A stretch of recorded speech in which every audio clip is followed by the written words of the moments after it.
여러분 안녕하세요. 트렌드 코리아 톡톡 진행을 맡은 노무아입니다. 여러분 24개의 절기 중에 지금은 23번째 절기인 소한에 해당하는데요. 소한 다음에 대한이 있지만 소한이 한 해 중에 가장 추운 기간이다 이런 말도 있습니다.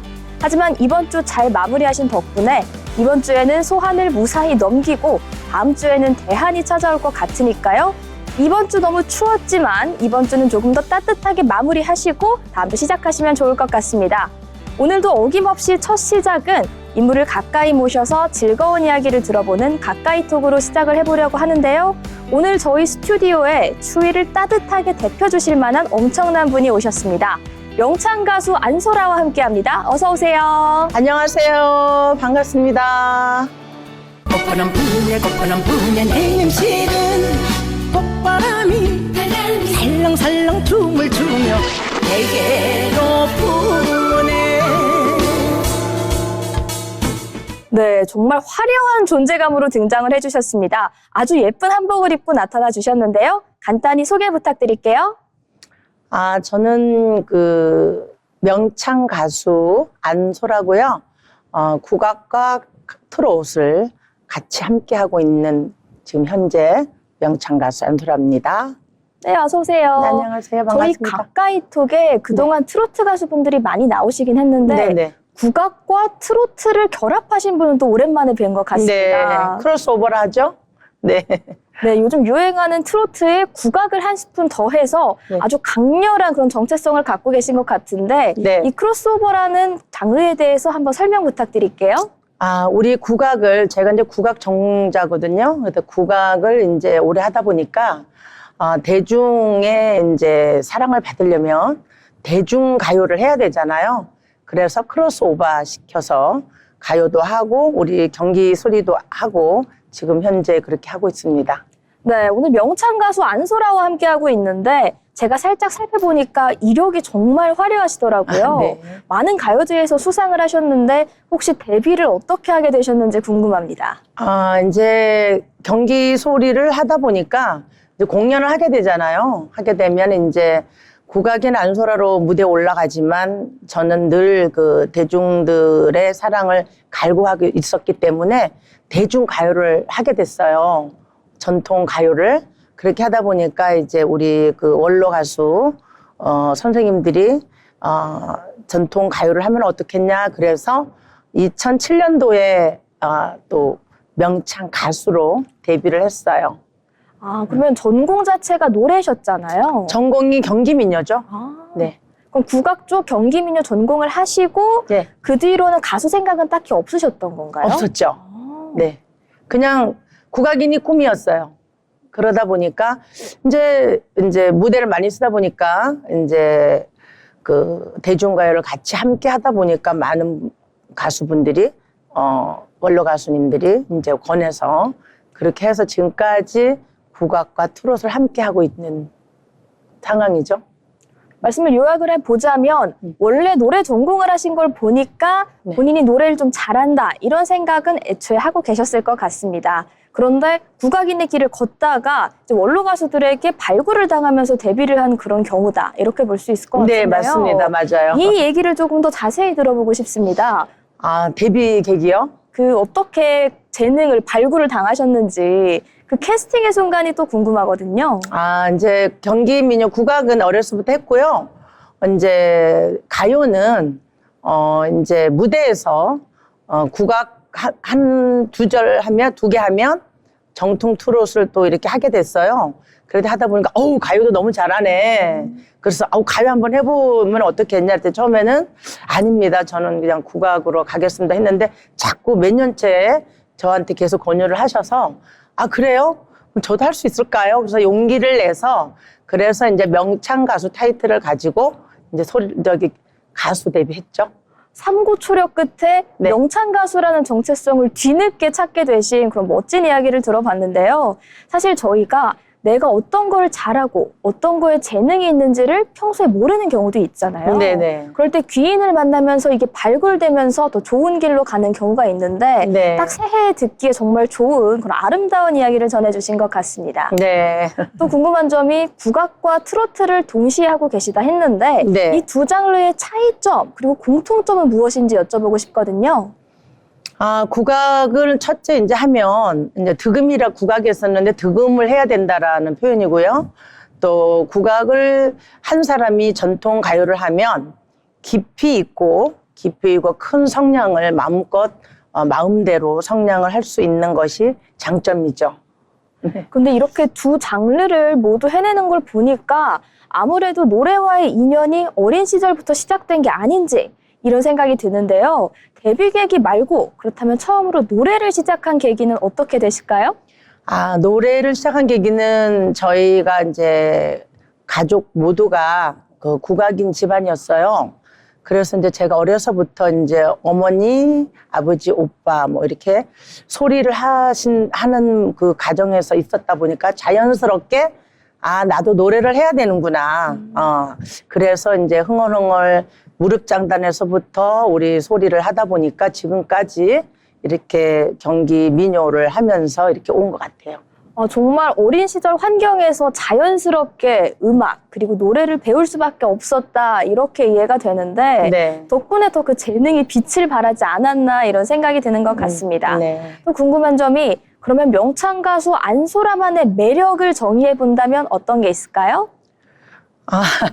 좀 부끄럽지만 그 팬분들이 말씀해 주시기를 목소리 색깔이 매력이 있다 이렇게 말씀해 주셔서 자부심을 가지고 국악에는 국악의 맛을 내야 되고 전통 트롯에서는 정통 트롯의 맛을 내야 된다라고 생각을 하기 때문에 노력하고 있죠.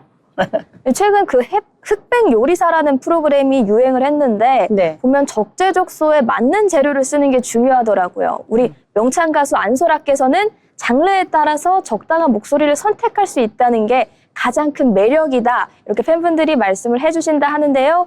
이쯤에서 우리 명창 가수 안소라의 노래를 안 들어볼 수가 없을 것 같습니다. 혹시 한 소절 부탁드려도 괜찮을까요?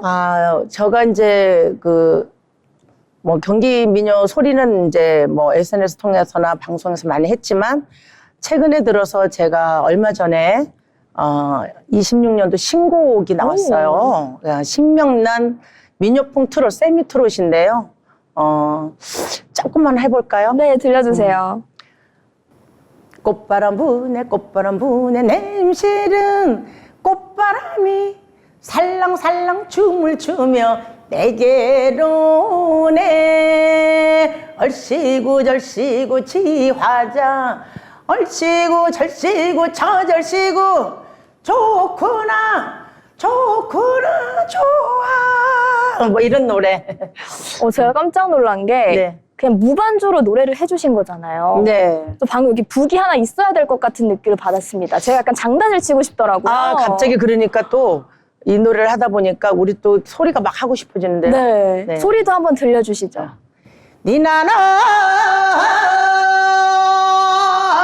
릴리리야 니나나 얼싸 좋아 얼씨구 좋다 벌하비는 이리저리 펄펄 꽃을 찾아서 날아든다. 평성대 하세요. 괜히 명창 가수가 아닌 것 같습니다. 이 노래는 이제 태평가라는 그 후렴구예요. 상당히 흥겨운 그 후렴구라서 제가 한번 불러드려봤습니다. 그럼 앞에 불러주신 노래는 퓨전 장르고 그렇죠. 뒤에는 전통 소리인 거죠? 경기민요. 네.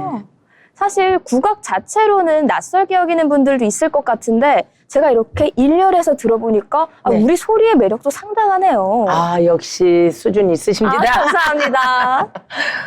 저희 오늘 의상도 비슷한데 뭔가 많은 주파수가 통하고 있는 것 같다 이런 느낌이 드는데요. 맞습니다. 계속해서 이제 명창 가수 안소라의 매력 탐구해 보도록 하겠습니다. 그렇다면 또 궁금한 점이 어떻게 보면 소리 엘리트 인생을 걸어오신 것 같은데 그 가수를 하면서 힘든 일도 있으셨을까요? 힘든 일이 많이 있었죠. 네.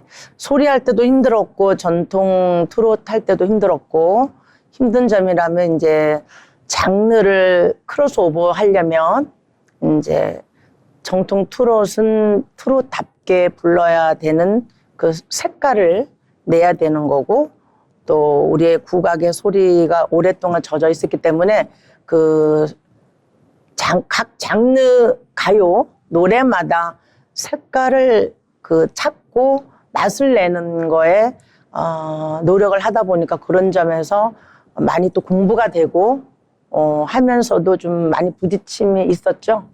네. 익숙하지 않은 장르로 넘어가면서 적응하는 과정에서 좀 어려움을 겪으셨을 것 같습니다.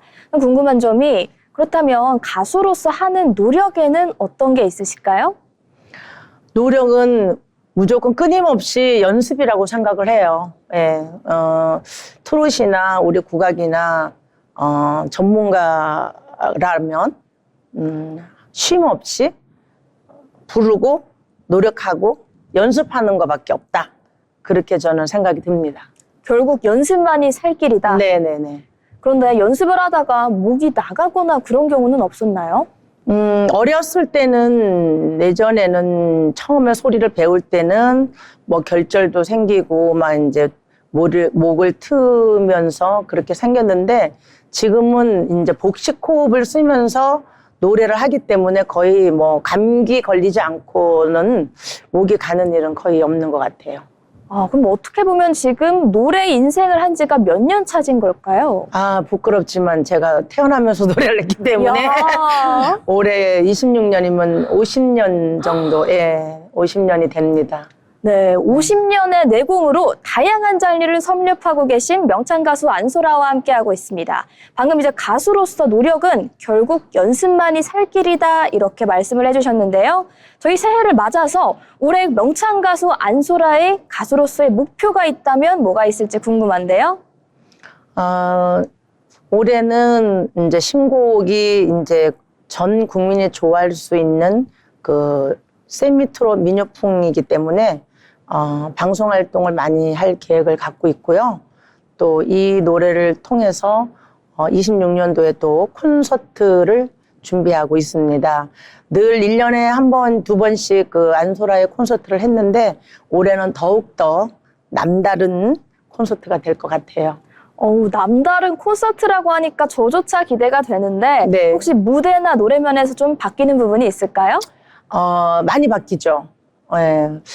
안소라의 무대에 오면 장르를 정말 다 넘어설 수 있는 그런 무대를 볼 수 있습니다. 국악은 국악대로, 가요는 가요대로, 발라드는 발라드대로 또 이제 그렇게 이제 준비를 하고 있고 또 제가 이제 안소라 국악원을 또 하고 있기 때문에 많은 제자들과 신동 제자들도 있고 하니까 그 친구들과 함께 정말 빛나는 무대를 만들어서 여러분들께 멋진 무대를 보여드리고 싶은 그런 계획을 갖고 있습니다.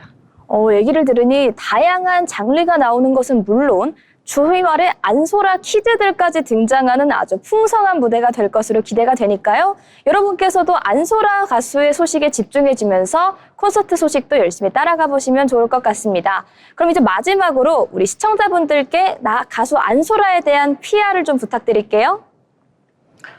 저는 그 국악인이지만 현재 국악이 본업이지만요. 명창 가수 안소라 여러분들께서 많이 좀 기억해 주시고요.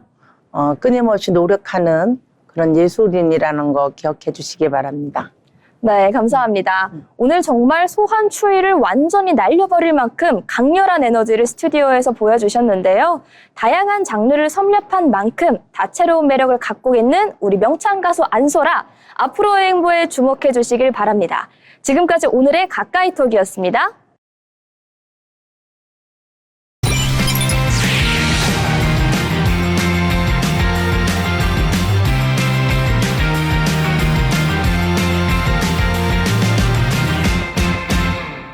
이번 시간은 한 주간의 경제 이슈를 정리해드리는 편지의 기자의 경제톡톡 시간입니다. 편지의 기자 어서 오세요. 네, 안녕하세요. 네, 오늘 첫 소식부터 심상치가 않습니다. 6월 지방선거를 앞두고 정치권에 뿌리 깊게 남아있는 이른바 공천 현금 관행이 다시 도마 위에 올랐습니다. 특정 인물에 대한 의혹을 넘어서 정치권 안에 공천제도에 대한 시세표가 있다는 발언이 나오면서 이 파장이 커지고 있습니다. 네, 6월 지방선거를 앞두고 정치권에서는 이런 말들이 공공연합니다. 공천에도 시세가 있다라는 건데요. 공식 문서로 존재하진 않지만 부의원과 시의원 그리고 단수 공천까지 가격이 정해져 있다라는 증언들이 떠오르고 있습니다. 전직과 현직 지방의원들과 정치권 관계자들의 증언을 종합하면 공천을 둘러싼 금품 거래가 여전히 구조적으로 반복되고 있다는 지적이 나옵니다. 이 시세표라는 단어까지 등장한 상황인데요. 실제로 어떤 얘기들이 나오고 있을까요? 네, 전직과 현직 지방의원들의 증언을 보면 서울 기준으로 구의원 공천은 2천만 원에서 많게는 5천만 원, 시의원은 5천만 원에서 1억 원 안팎, 특히 단수 공천의 경우 1억 원 이상이 거론된다는 겁니다. 지역이나 당선 가능성이 높은 곳일수록 금액이 더 올라간다는 말도 나오고 있습니다. 이 정도면 개인의 일탈이라고 보긴 어렵다는 지적도 나오고 있습니다. 네, 맞습니다. 그래서 이번 논란이 더 크게 번지고 있습니다. 정치권에서는 과거처럼 노골적인 현금 전달은 줄었지만 형태만 더 교묘해졌을 뿐이라는 말이 나옵니다. 최근에는 공식 후원금, 출판 기념회 책 구매, 행사비, 식사비, 술값 대납, 각종 경조사비 같은 방식으로 제도 안팎을 넘나드는 자금 흐름이 이어진다는 증언이 나오고 있습니다. 형식은 합법적이지만 공천권을 진 인물에게 공천을 기대하며 자금을 제공했다면 그 자체로 이해 충돌 소지가 있다는 지적입니다.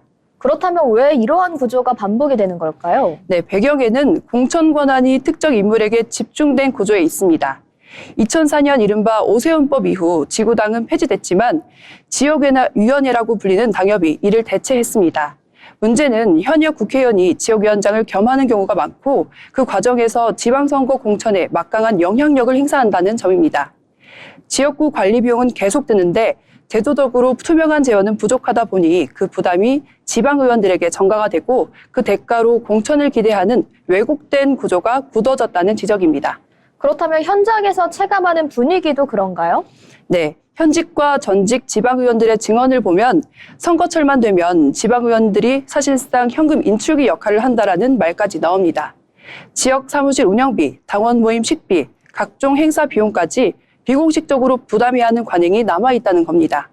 그래서 정치권에서는 줄만 잘 서면 공천은 된다라는 말이 공공연하게 돌았다는 증언도 나옵니다. 아무래도 정당은 개인의 일탈일 뿐이다라고 선을 긋고 있지만 현장에서의 반응은 다른 것 같습니다. 그렇습니다. 그래서 이번 논란을 계기로 전수조사가 필요하다는 요구도 커지고 있습니다. 공천 헌금은 선거 공정성뿐만 아니라 정치 신뢰 전반을 무너뜨리는 문제이기 때문입니다. 전문가들은 시세표가 존재했다는 증언 자체가 정치 시스템의 경고 신호라며 단순한 인물 처벌이 아니라 공천 구조 전반을 손보지 않으면 반복될 수밖에 없다라고 지적하고 있습니다. 네, 지방선거를 앞두고 다시 한번 떠오른 공천 헌금 시세표 논란. 아무래도 이번엔 정말 구조를 바꾸는 계기가 될 수 있을지 잘 살펴봐야 될 것 같습니다. 다음 뉴스입니다. 이재명 대통령이 취임 이후 처음으로 대국민 종합 경제 전략을 내놓으면서 올해 성장률의 목표로 2%를 제시했습니다. 단순한 전망이 아니라 정부 성과의 기준선을 아무래도 성장률과 고용 지표에 두겠다는 의미로 들리는데요. 네, 이재명 대통령은 올해 2% 성장, 그리고 모두가 함께 성장하는 경제를 강조했습니다. 하지만 국제기구와 중앙은행 전망은 조금 다른 지점을 보고 있습니다. 다른 전망치를 보는 걸까요? 네, 국제통화기금 IMF와 한국은행은 올해 한국 경제 성장률을 1% 후반대, 구체적으로는 1.8% 수준으로 보고 있습니다. 정부가 제시한 2%는 정책 효과가 잘 작동했을 때를 전제로 한 상대적으로 낙관적인 목표치에 가깝습니다. 이 자체가 틀렸다기보다는 가능성을 최대치로 잡은 숫자라고 이해하시면 됩니다. 그럼 왜 이런 망치를 두고 해석들이 많아지는 걸까요? 네, 그 이유는 바로 K자형 성장 때문입니다. K자형 성장이란 경제 전체는 성장하는 것처럼 보이지만 계층, 산업, 세대별로는 완전히 다른 방향으로 갈라지는 현상을 말합니다. 위로 향하는 쪽은 수출 대기업, 그리고 자산 보유층, 첨단 산업인데요. 아래로 내려가는 쪽은 자영업자, 내수 서비스업, 취약계층과 청년층입니다. 그래서 성장은 하는데 내 삶은 그대로라는 말이 나옵니다. 그렇다면 실제로 그런 체감 차이가 클까요? 네, 이미 여러 지표에서 나타나고 있었습니다. 수출과 일부 첨단 산업은 회복 신호가 분명한 반면 내수 소비, 자영업 매출, 청년 체감 고용 상황은 여전히 회복이 더딘 상태입니다. 이런 상황에서 성장률 목표만 강조가 되면 누구를 위한 성장인가라는 질문이 자연스럽게 나오고 있는 상황입니다. 이 대통령도 이러한 점을 의식한 발언을 했었습니다. 맞습니다. 이 대통령은 이번 메시지에서 과거와 다른 K자형 성장이라는 도전에 직면해 있다고 직접 언급했습니다. 또 성장 과실이 특정 소수에게만 돌아가는 구조는 구조적인 문제라고도 지적했는데요. 또 성장률 숫자로만 평가받지 않겠다는 선언이기도 합니다. 하지만 국민들 입장에서 말은 좋은데 과연 실제로 달라질까? 이런 의문이 들 수도 있을 것 같은데요. 네, 그게 가장 중요한 지점입니다. 전문가들은 공통적으로 이렇게 말합니다. 2%라는 숫자보다 중요한 건 그 성장이 일자리와 소득으로 내려오느냐입니다. 지금처럼 성장이 특정 산업에만 머물면 K자형 구조는 더 고착화될 수밖에 없습니다. 결국 숫자보다는 구조라는 얘기네요. 네, 맞습니다. 이번 2% 성장 목표는 정부가 책임지고 경제를 끌고 가겠다는 정치적 선언이기도 합니다. 동시에 매분기 매 지표마다 이 성장이 누구에게 닿고 있는지를 계속해서 검증받게 되는 구조입니다. 성공하면 성장과 분배를 함께 잡았다는 평가를 받을 것이고 그렇지 않으면 K자형 성장을 인정만 하고 넘지 못했다는 평가로 이어질 수 있습니다. 정리해보자면 이렇게 보면 될 것 같습니다. 성장의 숫자보다는 성장의 방향이 더 중요한 그런 시점인 것 같은데요. 다음 이슈 살펴보자면요. 요즘 금값이 연일 고점을 찍으면서 금 투자 그리고 금 제품에 관심 갖는 분들이 늘어나고 있습니다. 그런데 금값이 오를 때마다 늘 함께 따라오는 문제가 있습니다. 바로 가짜금 유통 문제인데요. 최근 귀금속 업계가 공식적인 경고까지 내놓으면서 이 가짜금 문제에 대한 소비자의 주의가 필요하다는 목소리 점차 높아지고 있습니다. 네, 그렇습니다. 최근 귀금속 업계를 중심으로 함량이 기준에 못 미치는 금 제품이 유통됐다는 사실이 확인됐습니다. 업계에 따르면 도매용 금 1kg 기준으로 수천만 원 상당의 순금이 빠져나간 사례도 있었습니다. 겉보기에는 멀쩡한 금이지만 실제 함량은 기준에 크게 못 미친 사례입니다. 예전에는 이러한 가짜금이 진짜 금에 다른 금속을 조금 섞은 정도였는데요. 요즘엔 그 양상이 더 정교해졌다고 합니다. 맞습니다. 요즘 가짜금은 훨씬 정교했습니다. 과거에는 은이나 주석을 섞는 방식이 많았다면 최근에는 금과 성질이 거의 같은 금속에 두껍게 금 도금을 하는 방식이 늘었습니다. 문제는 이 금속의 밀도가 금과 거의 비슷하다는 겁니다. 그래서 레이저 검사나 엑스레이 검사라도 구별이 어려운 경우가 많았습니다. 이렇게 전문 장비로도 구별이 어렵다면 일반 소비자는 사실상 구분이 힘들 것 같은데요. 그렇습니다. 전문가들 사이에서는 확실한 방법은 녹여보는 것뿐이라는 말까지 나옵니다. 하지만 소비자 입장에서는 구매 전에 그런 검증을 하기는 현실적으로 어려운 상태인데요. 그래서 최근 피해 사례는 온라인 거래나 중고 거래에서 특히 많았습니다. 온라인에서는 순금 그리고 포나인과 같은 표현도 등장합니다. 맞습니다. 온라인 쇼핑몰이나 중고거래 사이트에서 99.99% 순금이라 적힌 제품을 샀는데 감정 결과 금 함량이 극히 낮은 도금 제품으로 나온 사례가 적지 않았습니다.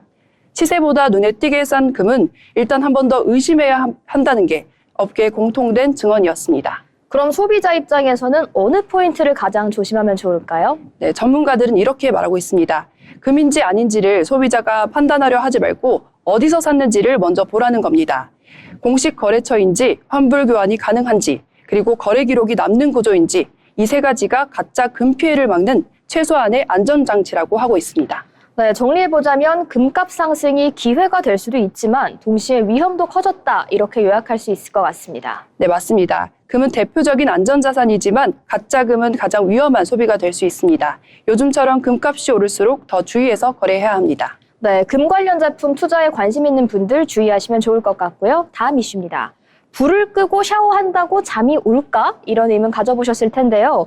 요즘 잠을 잘 못 잔다는 분들이 많아졌습니다. 새벽까지 휴대전화를 보면서 뒤척이다가 정작 아침에 잠을 자긴 했는데 제대로 잔 것 같진 않다 이런 말씀을 많이 하시는데요. 이런 가운데 SNS를 중심으로 다크 샤워라는 새로운 샤워의 루틴이 주목받고 있습니다. 불을 끄고 샤워를 한다는데 이게 과연 어떤 효과가 있을까요? 네, 처음 들으면 조금 낯설 수도 있었을 텐데요. 불 끄고 샤워라니 위험한 거 아니야 라는 반응이 나올 수도 있습니다. 다크 샤워는 말 그대로 조명을 끄거나 아주 어둡게 한 상태에서 샤워를 하는 방식입니다. 이게 단순한 유행은 아닌 것 같은데 전문가의 설명이 있을까요? 네, 있습니다. 미국에서 이 트렌드를 분석한 전문가들의 설명을 보면 핵심은 빛이었습니다. 밝은 조명과 특히 휴대전화에서 나오는 블루라이트는 우리 뇌에서 아직 활동해야 할 시간이라는 신호를 주고 있습니다. 반대로 조명을 낮추면 수면 호르몬인 멜라토닌 분비가 살아나고 뇌가 자연스럽게 휴식 모드로 전환됩니다.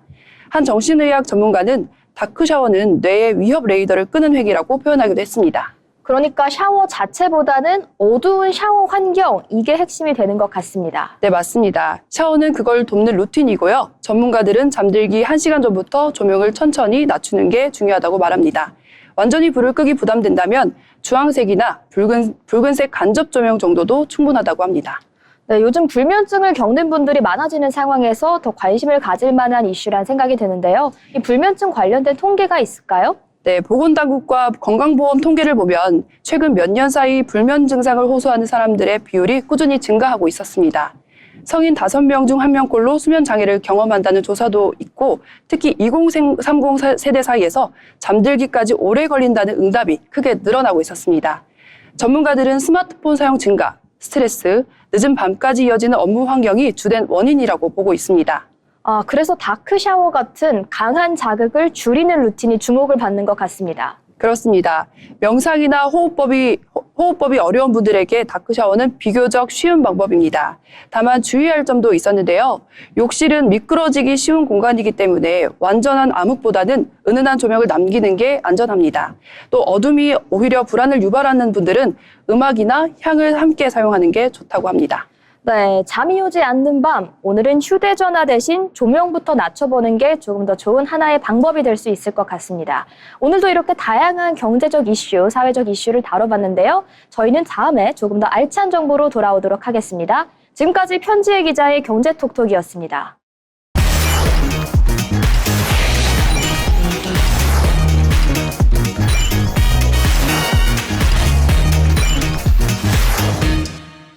이번 시간은 대한민국의 부동산 흐름을 짚어보는 마켓 트렌드 시간입니다. 오늘도 문민지 아나운서와 함께합니다. 어서 오세요. 네, 안녕하세요. 네, 오늘은 제가 여러분들께 이 집을 고를 때 많은 분들이 한 번쯤 고민해봤을 질문, 집이 얼마나 넓을수록 좋을까에 대한 이야기를 해보려고 합니다. 보통 집을 볼 때 평수와 방개수, 구조부터 보게 되는데요. 요즘은 이 기준 역시 조금씩 달라지고 있습니다.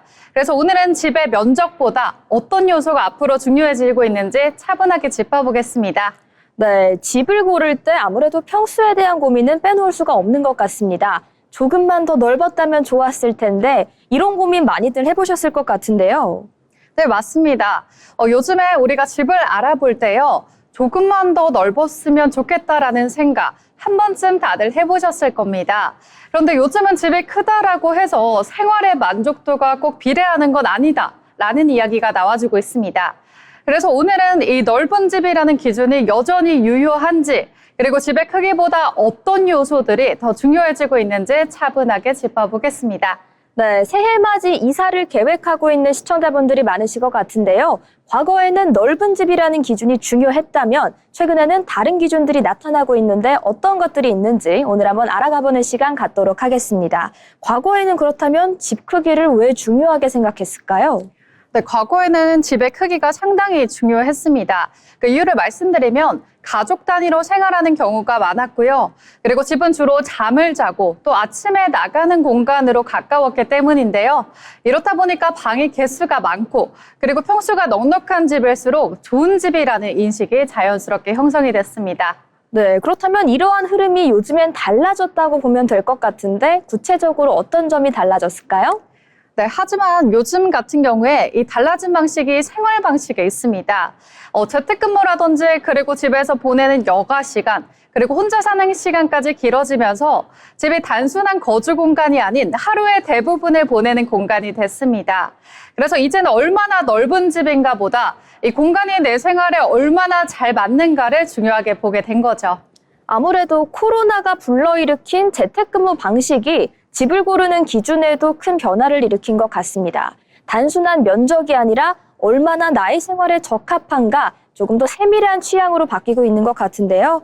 그렇다면 요즘에는 집의 면적이 아니라 어떤 부분을 중점으로 보고 있나요? 네, 요즘에는 사실 집의 면적보다는 공간을 위주로 봐야 됩니다. 왜냐하면 면적의 숫자보다 공간의 구성이 왜 중요하냐? 동선이 효율적인지 그리고 생활 패턴에 맞게 공간이 나뉘어져 있는지 그것이 훨씬 더 중요해졌습니다.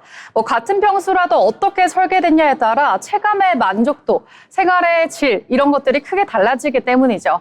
네, 체감 만족도라는 단어에서 딱 떠오른 생각이 요즘에는 체감 면적이라는 단어도 많이 쓰이는 것 같습니다.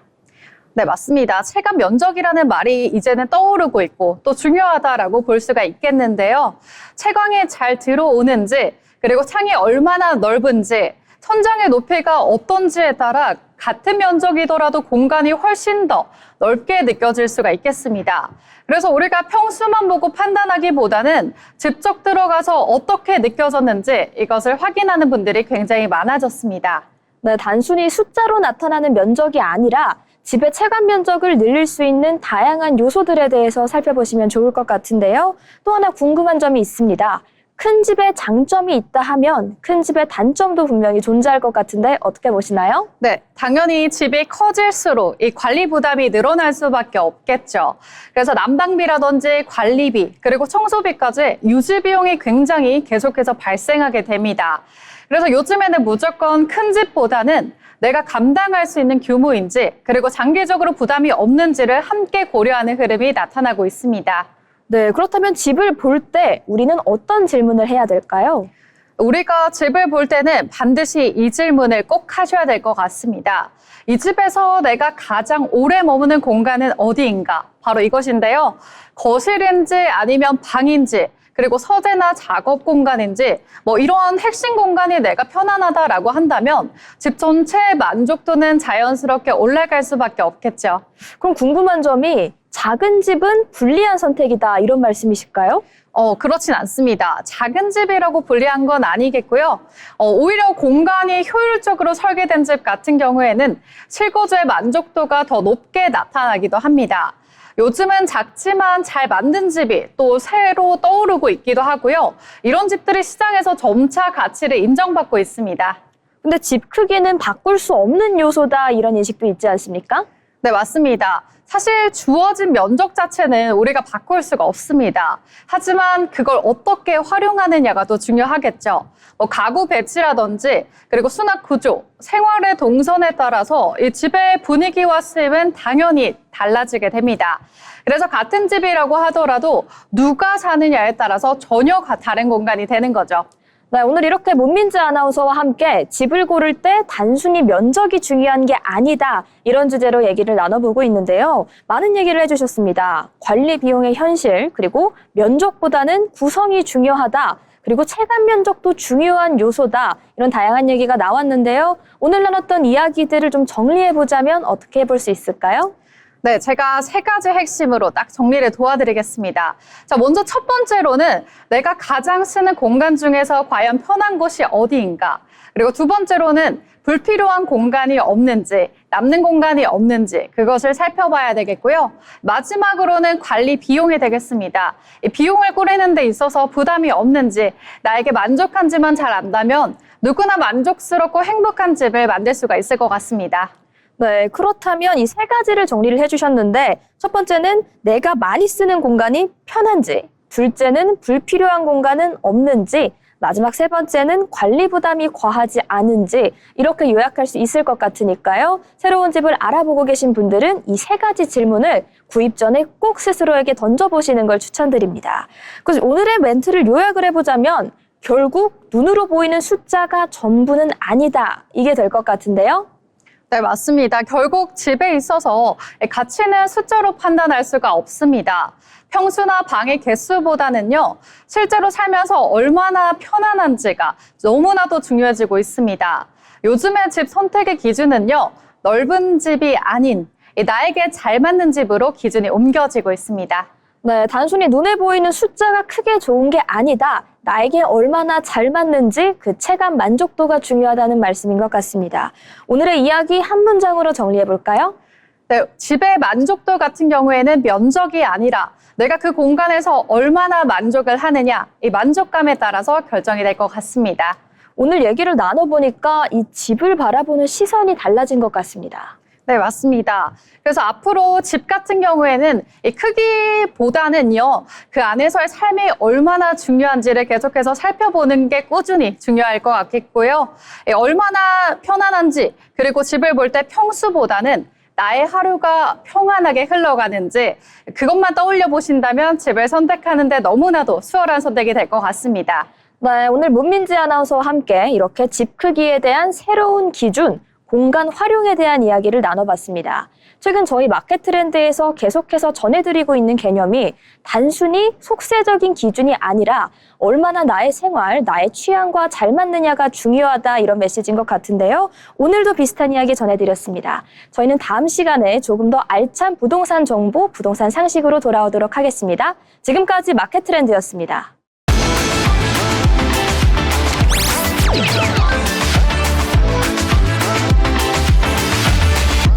이번 시간은 주목해야 될 이슈들을 한눈에 살펴보는 트렌드 이슈 시간입니다. 오늘도 염지연 아나운서와 함께합니다. 어서 오세요. 안녕하세요. 이란 반정부 시위가 이어지고 있는 가운데 사망자가 정말 눈덩이처럼 불어나고 있습니다. 혁명 수비대를 동원해 시위 진압에 나섰던 이란 정부는 수만 명이 참여한 대규모 거리 행진을 주도했는데요. 지연 아나운서와 함께 자세한 상황 알아보도록 하겠습니다. 네, 사태가 장기화되면서 이란 안팎의 긴장도 점점 고조되고 있습니다.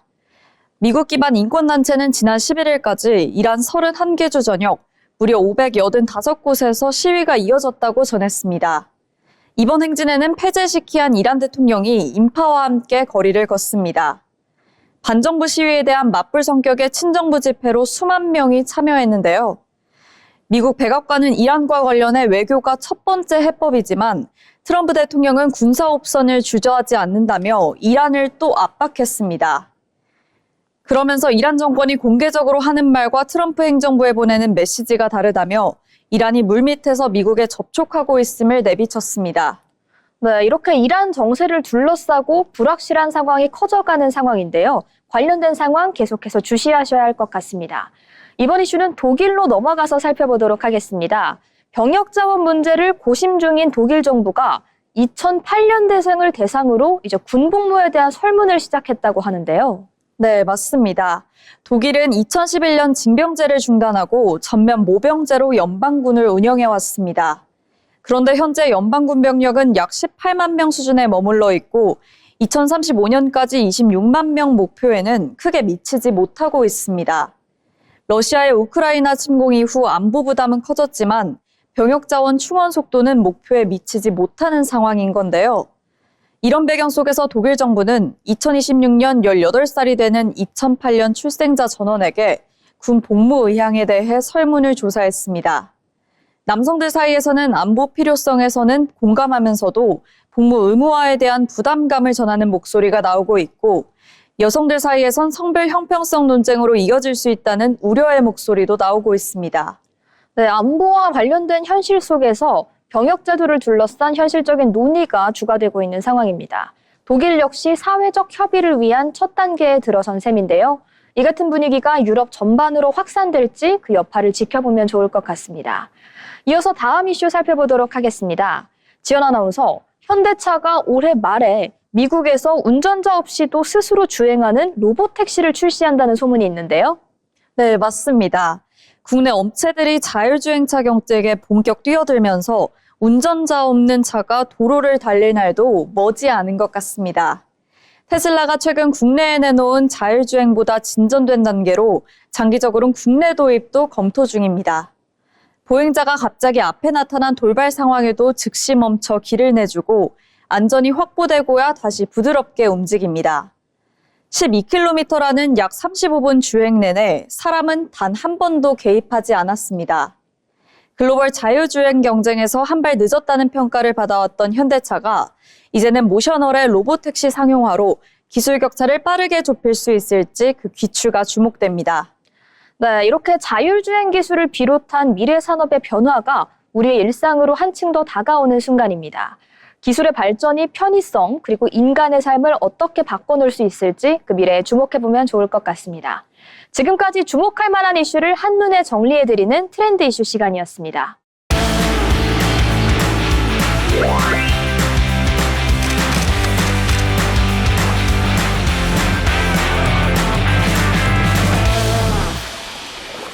이번 시간은 전국의 축제와 맛집 전시 그리고 핫플레이스를 소개해드리는 어디 갈까 시간입니다. 오늘도 전승현 아나운서와 함께합니다. 어서 오세요. 안녕하세요. 승현 아나운서, 오늘은 어디로 떠나볼까요? 네, 오늘은 겨울 햇살 아래 조황빛으로 물들어가는 도시로 한번 떠나보도록 하겠습니다. 찬바람이 불수록 더 달콤해지고 시간이 지날수록 더 깊은 맛을 품는 곳이죠. 바람과 햇살 그리고 기다림이 만나서 비로소 완성되는 겨울의 선물, 바로 곶감의 고장 상주로 떠나보겠습니다. 주렁주렁 매달린 곶감이 골목과 거리를 물들이고 도시 전체가 달콤한 향으로 가득해지는 시간, 지금부터 상주의 겨울을 함께 만나보시죠. 네, 오늘은 이렇게 상주로 떠나볼 예정인데 승현 아나운서, 사실 곶감 축제는 여기저기서 많이 열리잖아요. 그런데 유난히 상주의 곶감이 유명한 이유가 있을 것 같습니다. 네, 유명한 이유 분명히 있습니다. 상주는 일교차가 크고 바람이 잘 통하는 지형 덕분에 곶감을 만들기에 최적의 자연 조건을 갖춘 지역인데요. 네, 이곳에서 만들어지는 상주 곶감은 겉은 쫀득하고 속은 촉촉하면서 자연스러운 단맛이 깊게 배어 있는 것이 특징입니다. 네, 기계가 아니라 시간과 손길로 완성되는 전통 방식 덕분에 예로부터 곶감하면 상주라는 말이 따라붙게 되어 있습니다. 그렇다면 이 상주 곶감 축제가 언제 열리는지도 궁금해지는데요. 네, 이번 상주 곶감 축제는요, 1월 23일부터 25일까지 총 3일간 진행됩니다. 오전 10시부터 축제 분위기가 본격적으로 시작되고요. 실내 무대와 야외 무대를 오가며 다양한 프로그램이 이어지는데요. 축제 기간 내내 곶감 명인 전시와 라이브 커머스를 통한 판매, 곶감 직거래 장터까지 함께 운영되며 보고 즐기고 그리고 구매까지 한 번에 가능합니다. 네, 축제 이야기를 듣다 보니까 시민들이 직접 참여할 수 있는 이벤트가 있으면 좋겠다 이런 생각이 드는데 혹시 어떨까요? 네, 이번에 상주시는 곶감 축제와 설 명절을 맞아서 고향사랑 기부 이벤트도 함께 준비하고 있습니다. 1월 15일부터 2월 말까지 고향사랑 이음 홈페이지나 전국 NH농협은행 창구를 통해서 상주시에 10만 원 이상 고향사랑 기부를 하고 답례품 신청까지 완료하면 자동으로 이벤트에 응모되는데요. 추첨을 통해서 총 30명에게 상주시 인기 답례품인 곶감이 추가로 증정됩니다. 당첨자는 3월 4일에 개별 문자로 안내될 예정이고요. 네, 아무래도 현장에서 직접 참여할 수 있는 프로그램들도 많이 준비가 되어 있을 것 같습니다. 네, 낮 시간대에는 곶감의 매력을 직접 느낄 수 있는 체험 프로그램이 중심입니다. 곶감 깎기 체험, 곶감 디저트 전시와 시작, 그리고 행운을 잡아라 이벤트까지 가족 단위 방문객이나 아이들과 함께 찾은 분들도 부담 없이 즐길 수 있는 구성입니다. 이렇게 다양한 곶감 관련 이벤트가 있다고 하니까 벌써 떠나고 싶어지는데요. 그럼 저녁이 되면 축제의 분위기가 좀 달라질까요? 네, 맞습니다. 오후가 되면은요, 야외 무대에서는 개막식과 축하 공연이 이어지고요. 상주의 밤을 책임지는 열정 상주 나잇 무대도 펼쳐집니다. 라이브 음악과 DJ 공연이 더해져서 낮과는 또 다른 분위기의 축제를 즐길 수 있습니다. 정말 다양한 프로그램이 준비되어 있는 것 같습니다. 그러면 주말에 축제를 방문한다면 색다른 분위기를 즐길 수 있을 것 같은데요. 네, 주말에는요, 상주 곶감 가요제도 함께 있는데요. 초대 가수와 참가자들이 함께 어우러져 축제의 열기를 한층 끌어올립니다. 단순히 먹고 구경하는 축제를 넘어 직접 참여하고 함께 즐기는 사람 중심의 축제라는 점이 인상적입니다. 아무래도 다양한 이벤트가 준비되어 있다 보니 가족 단위의 방문객이 많을 것 같다는 생각이 듭니다. 네, 무대 외에도 축제장 곳곳에는 볼거리와 즐길거리가 많습니다.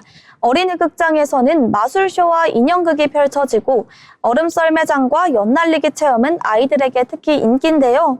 또 상주 곶감 마켓과 푸드코트, 지역 특산물 판매 부스까지 마련돼 있어 축제장을 천천히 둘러보는 재미도 쏠쏠합니다. 나 이렇게 오늘은 전승현 아나운서와 함께 상주 곶감 축제에 대해서 알아보고 있는데요. 정말 다양한 행사 그리고 즐거운 공연들이 준비가 되어 있는 매력적인 축제인 것 같습니다. 앞서 말씀드린 것처럼 이번 상주 곶감 축제는 1월 23일부터 1월 25일까지 3일에 걸쳐서 진행이 되고 있고요. 다양한 프로그램이 있기 때문에 실내와 야외 그리고 주말을 걸쳐서 다양하게 즐길 수 있다는 점이 매력인 것 같습니다. 이렇게 매력적인 상주 축제를 소개해준 우리 승현 아나운서, 좀 이 내용을 한 줄로 정리해서 어떤 분들에게 추천하면 좋을까요? 네, 이번 상주 곶감축제는 북적이는 대형 축제보다는 조금 여유롭게 시간을 즐기고 싶으신 분들과 부모님과 함께 갈 수 있는 정겨운 여행지를 고민 중이신 분들, 그리고 마지막으로 제철 먹거리로 계절을 느끼고 싶은 분들에게 딱인 여행지입니다. 네, 이제 겨울이 깊어질수록 도시는 조용해지지만 상주는 오히려 더 달콤해집니다. 바람이 만들고 시간이 완성한 겨울의 맛, 올겨울은 상주로 떠나보셔도 좋겠습니다. 네, 오늘은 이렇게 승현 아나운서와 함께 상주 곶감축제에 대해서 알아봤습니다. 지금까지 어디 갈까였습니다.